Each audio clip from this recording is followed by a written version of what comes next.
कल नाग पंचमी पे माता पिता को प्रणाम करते हुए और बाबा जी की सूक्ष्म उपस्थिति को प्रणाम करते हुए ददन पहलवान फोन करता ना, पता नहीं क्या बात है।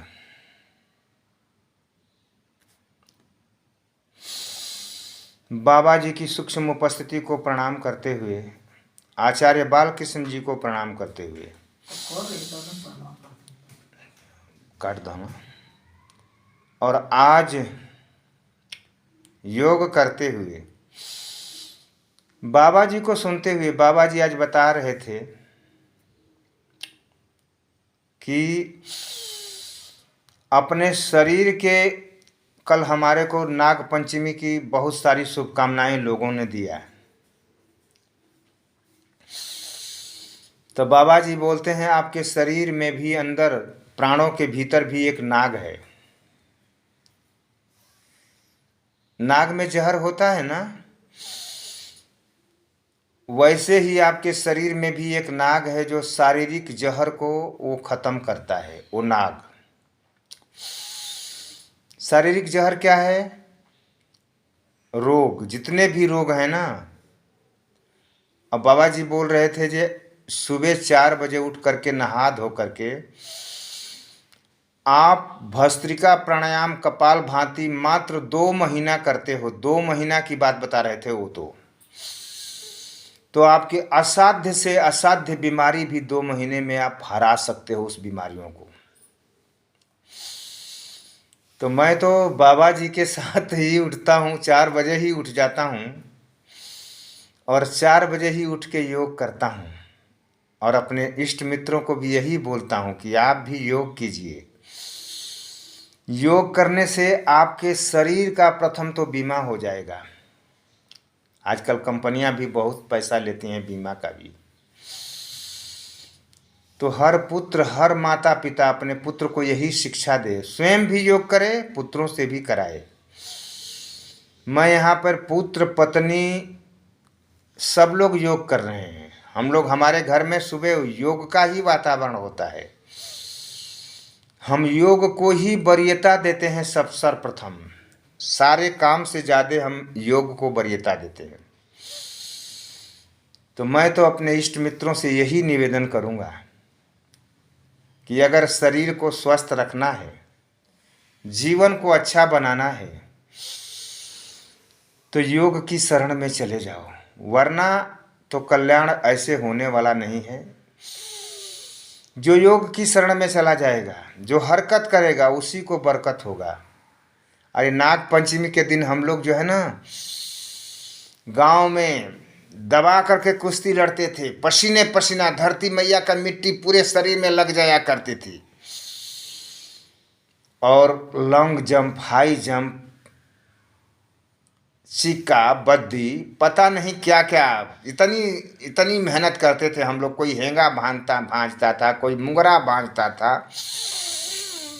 वो मुझे याद आ रहा है अपने बचपन के दिन। मैं तो 2-3 साल तक अपने गांव में सबसे ज़्यादा लॉन्ग जंप मारता था मैं। वो जवानी याद आती है आज भी। हे भगवान, हमारे जवानों को वैसी जवानी देना। जब फुटबॉल ग्राउंड में टपकता था ना, तो लगता था कि हृदय में बॉल टपक रहा है, कब जाऊं, कब मारूं बॉल अपने पैरों से, ऐसा अनुभव होता था। आज उमंग कहाँ चला गया जीवन का। त्योहार हमें वही शिक्षा देते हैं जो उमंग से मनाओ उनको। तो नाग पंचमी में नाग तुम्हारा जग जाएगा अगर तुम पसीना बहाते हो। पसीना बहाने से बहुत सारे बीमारियां तो ऐसे ही नहीं आती हैं। शरीर पे पसीने का आवरण जम जाता है और आपके बहुत सारे रोग के कीटाणु बाहर ही डर के भाग जाते हैं आपसे। अगर ज़्यादा कुछ न करते हो तो योग ही कर लिया करो। भस्त्रिका कम से कम ऐसे सांस लेना और छोड़ना कम से कम 1000 बार। शुरू में 100 बार से शुरू करके जो 1000 बार करेगा, जिंदगी में उसको कभी हार्ट अटैक नहीं आएगा, कोरोना नहीं होगा उसको जिंदगी में कभी, उसको रोना नहीं पड़ेगा। हृदय संबंधी कोई तकलीफ नहीं होगी। आज 35 साल हो गया योग को करते हुए, भगवान की दया से ज़्यादा बोलूँगा तो घमंड झलकेगा। लेकिन मैं 35 साल से कोई दवा नहीं खाया। च्यवनप्राश जरूर 1 चम्मच खाता हूँ, 1 गिलास दूध हल्दी के साथ शाम को जरूर लेता हूँ। यही हमारा नशा है, च्यवनप्राश 1 चम्मच और हल्दी वाला दूध। और वो भी हल्दी वाला दूध जब से कोरोना का सुनाई दिया तब से लेना शुरू किया। फौज में तो कहाँ दूध मिलता था, वैसे ही मिलता था पैकेट वाला दूध, जो हम नहीं लिया करते थे उसको। जब से मैं अवकाश प्राप्त हुआ तो 1 गिलास दूध ज़रूर पीता हूँ शाम को सोते टाइम। जीवन में 2 ही बार भोजन करता हूँ रिटायर होने के बाद।